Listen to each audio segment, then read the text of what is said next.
नमस्कार बच्चों। मुंशी प्रेमचंद, उनको कौन नहीं जानता। इनके बिना हम हिंदी साहित्य की कल्पना भी नहीं कर सकते।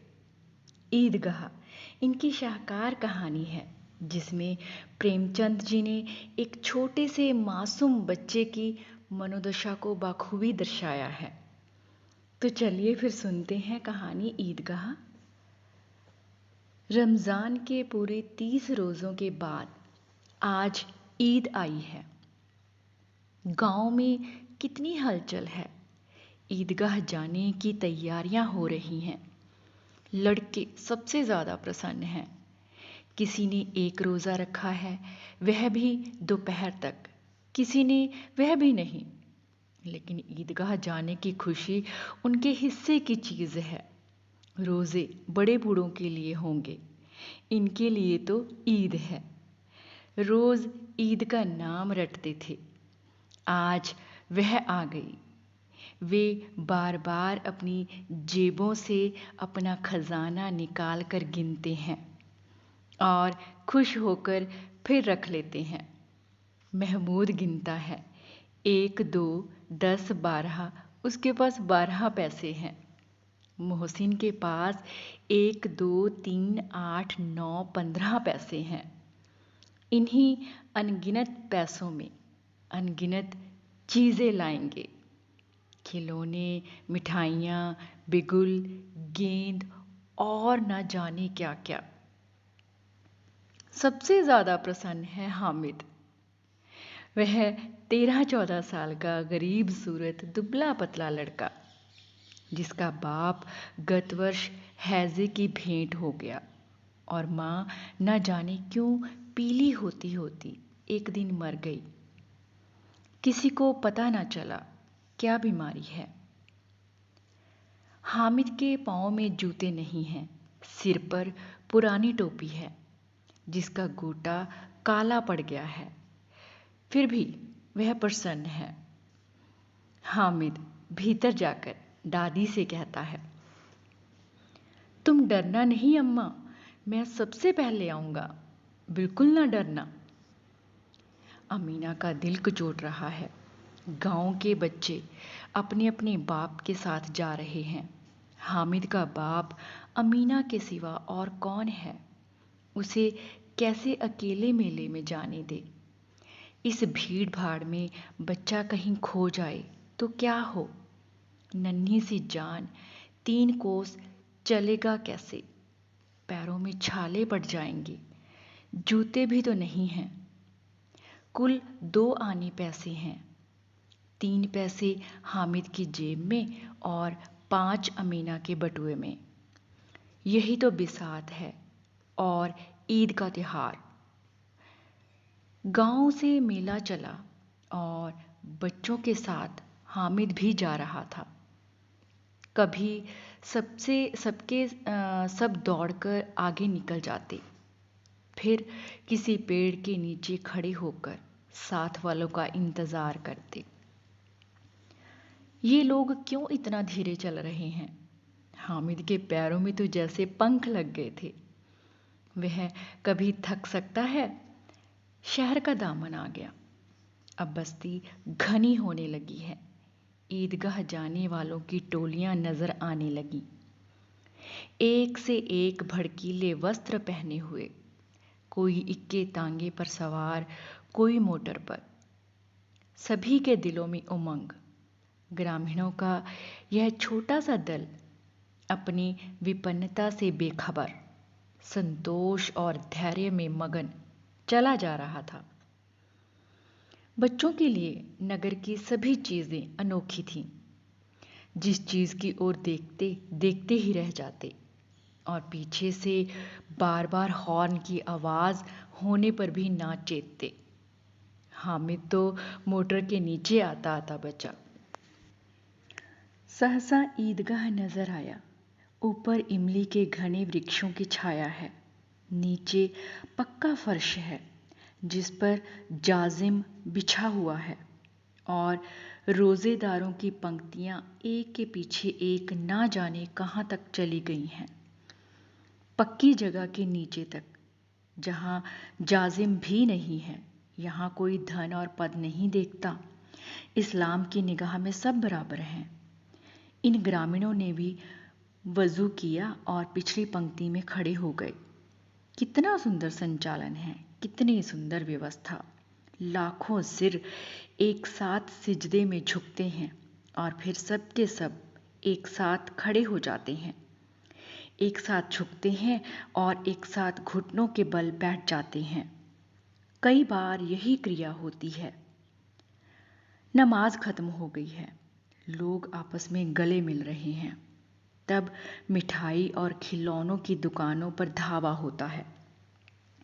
ग्रामीणों का यह दल इस विषय में बालकों से कम उत्साही नहीं है। यह देखो, हिंडोला है, 1 पैसा देकर चढ़ जाओ। कभी आसमान पर जाते हुए मालूम होगे, कभी जमीन पर गिरते हुए।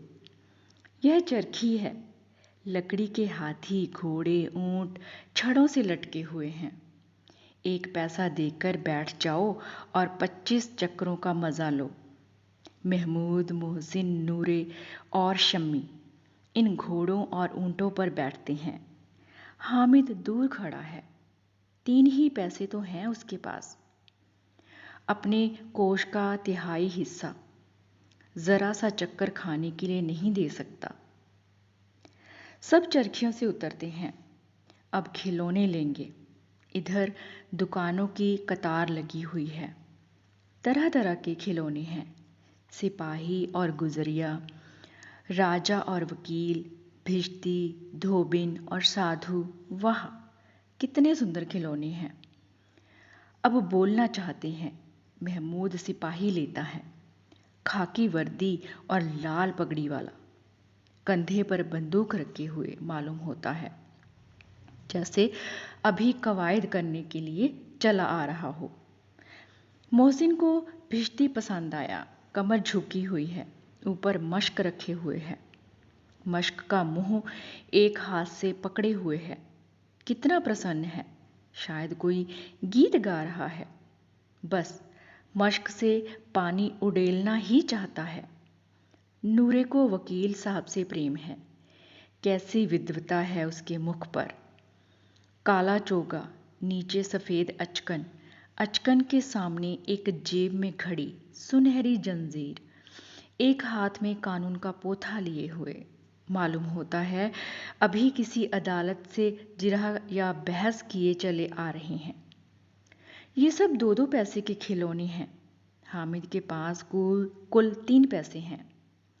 इतने महंगे खिलौने वह कैसे ले। खिलौना कहीं हाथ से टूट पड़े तो चूर चूर हो जाए, जरा पानी पड़े तो सारा रंग धुल जाए। ऐसे खिलौने लेकर वह क्या करेगा, किस काम के। मोहसिन कहता है, मेरा भिश्ती रोज पानी देकर जाएगा सांझ सवेरे। महमूद, और मेरा सिपाही घर का पहरा देगा।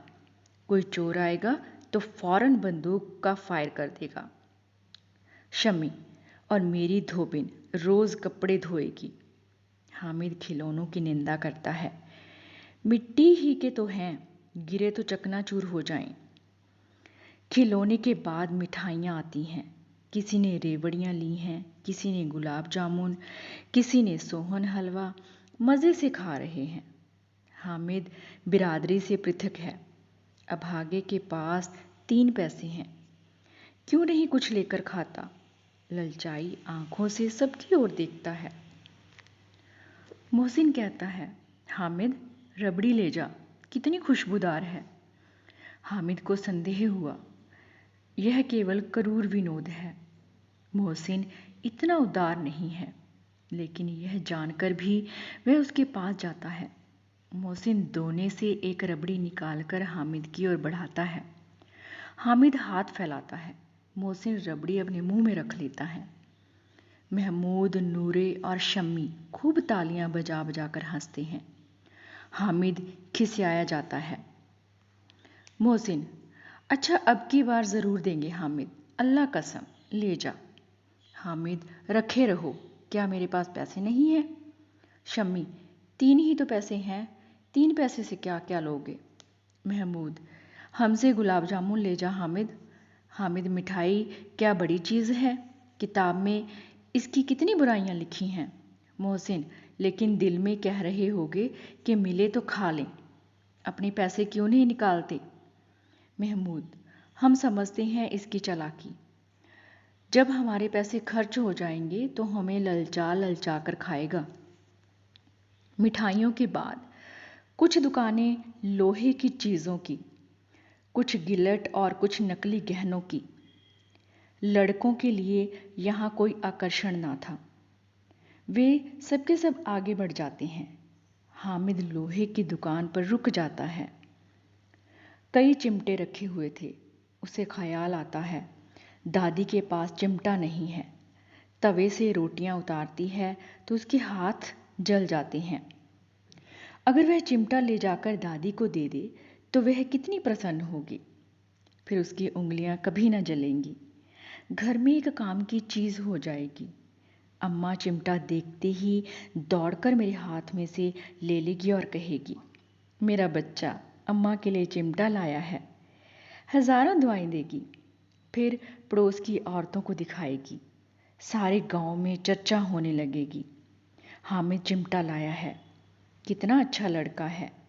इन लोगों के खिलौने देखने पर कौन इन्हें दुआएं देगा। बड़ों की दुआएं सीधे अल्लाह के दरबार में पहुंचती हैं और तुरंत सुनी जाती हैं। उसने दुकानदार से पूछा, यह चिमटा कितने का है। दुकानदार ने उसकी ओर देखा और कोई आदमी साथ ना देखकर कहा, वह तुम्हारे काम की चीज़ नहीं है जी। बिकाऊ है कि नहीं? बिकाऊ क्यों नहीं है, और यहाँ क्यों लाद लाए हैं? तो बताते क्यों नहीं, क्या पैसे का है? 6 पैसे लगेंगे। हामिद का दिल बैठ गया। ठीक ठीक बताओ। ठीक ठीक 5 पैसे लगेंगे। लेना हो तो लो, नहीं चलते बनो। हामिद ने कलेजा मजबूत करके कहा, 3 पैसे लोगे? यह कहता हुआ वह आगे बढ़ गया कि दुकानदार को ना सुने। लेकिन दुकानदार ने घुड़कियां नहीं दी, बुलाकर चिमटा दे दिया। हामिद ने उसे इस तरह कंधे पर रखा मानो बंदूक हो और शान से अकड़ता हुआ अपने साथियों के पास आया। ज़रा सुने, सबके सब क्या क्या आलोचनाएं करते हैं। मोहसिन ने हंसकर कहा, यह चिमटा क्यों लाया पगले, इससे क्या करेगा? हामिद ने चिमटे को ज़मीन पर पटक कर कहा, ज़रा अपना भिश्ती ज़मीन पर गिरा दे, सारी पसलियाँ चूर चूर हो जाएं। महमूद बोला, तो यह चिमटा कोई खिलौना है? हामिद, खिलौना क्यों नहीं है, अभी कंधे पर रखा तो बंदूक हो गई, हाथ में ले लिया तो फ़कीर का चिमटा हो गया। चाहूँ तो इसे मंजीरे का काम ले सकता हूँ। एक चिमटा जमा दूँ तो तुम लोगों के सारे खिलौनों की जान निकल जाए। तुम्हारे खिलौने कितना भी जोर लगाए, मेरे चिमटे का बाल भी बांका नहीं कर सकते। मेरा बहादुर शेर है चिमटा। चिमटे ने सभी को मोहित कर लिया, लेकिन अब पैसे किसके पास धरे हैं। फिर मेले से दूर निकल आए हैं। 9 कब के बज गए, धूप तेज हो रही है, घर पहुंचने की जल्दी हो रही है। हामिद है बड़ा चालाक, इसलिए अपने पैसे बचाकर रखे थे। अब बालकों के 2 दल हो गए। मोहसिन, महमूद, शम्मी और नूरा एक तरफ हैं, हामिद अकेला दूसरी तरफ। शास्त्रार्थ हो रहा है। मोहसिन को एक चोट सूझ गई। तुम्हारे चिमटे का मुंह रोज आग में जलेगा। उसने समझा था कि हामिद लाजवाब हो जाएगा, लेकिन यह बात ना हुई। हामिद ने तुरंत जवाब दिया, आग में बहादुर ही कूदते हैं जनाब। तुम्हारे यह वकील, सिपाही और भिश्ती घर में घुस जाएंगे।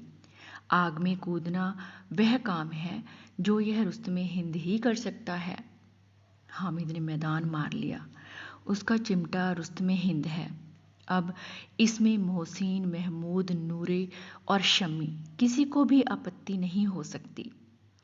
विजेता को हारने वालों से जो सत्कार मिलना स्वाभाविक होता है, वह हामिद को भी मिला।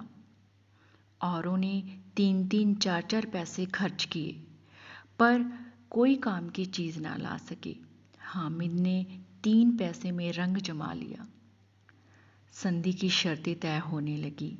मोहसिन ने कहा, ज़रा अपना चिमटा दो, हम भी देखें, तुम हमारा भिश्ती लेकर देख लो। महमूद और नूरे ने भी अपने अपने खिलौने पेश किए। हामिद को इन शर्तों के मानने में कोई आपत्ति न थी। चिमटा बारी बारी से सबके हाथ में गया और उनके खिलौने बारी बारी से हामिद के हाथ में आए। कितने खूबसूरत खिलौने हैं। 11 बजे सारे गांव में हलचल मच गई। मेले वाले आ गए। अमीना हामिद की आवाज़ सुनते ही दौड़ी और उसे गोद में उठाकर प्यार करने लगी। सहसा उसके हाथ में चिमटा देखकर वह चौंकी। यह चिमटा कहाँ से लाया? मैंने मोल लिया है। कै पैसे में? 3 पैसे दिए। अमीना ने छाती पीट ली। यह कैसा बेसमझ लड़का है कि दोपहर होगी, कुछ खाया ना पिया और लाया क्या चिमटा। सारे मेले में तुझे कोई क्या और चीज़ ना मिली जो यह लोहे का चिमटा उठा लाया? हामिद ने अपराधी भाव से कहा, तुम्हारी उंगलियां तवे से जल जाती थी, इसलिए मैंने इसे लिया। बुढ़िया का क्रोध तुरंत स्नेह में बदल गया। यह मूक स्नेह था, खूब ठोस रस और स्वाद से भरा हुआ। बच्चे में कितना त्याग, कितना सद्भाव और कितना विवेक है। दूसरों को खिलौने लेते और मिठाइयाँ खाते देखकर क्या इसका मन नहीं ललचाया होगा? इतना जब्त इससे हुआ कैसे? वहाँ भी अपनी बुढ़िया दादी की याद बनी रही। अमीना का मन गदगद हो गया। और अब एक विचित्र बात हुई। हामिद के इस चिमटे से भी विचित्र। बच्चे हामिद ने बूढ़े हामिद का पाठ खेला था। बुढ़िया अमीना बालिका अमीना बन गई थी। वह रोने लगी, दामन फैलाकर हामिद को दुआएं देती जाती थी और आंसू की बड़ी बड़ी बूंदें गिराती जाती थी। हामिद इसका रहस्य क्या समझता?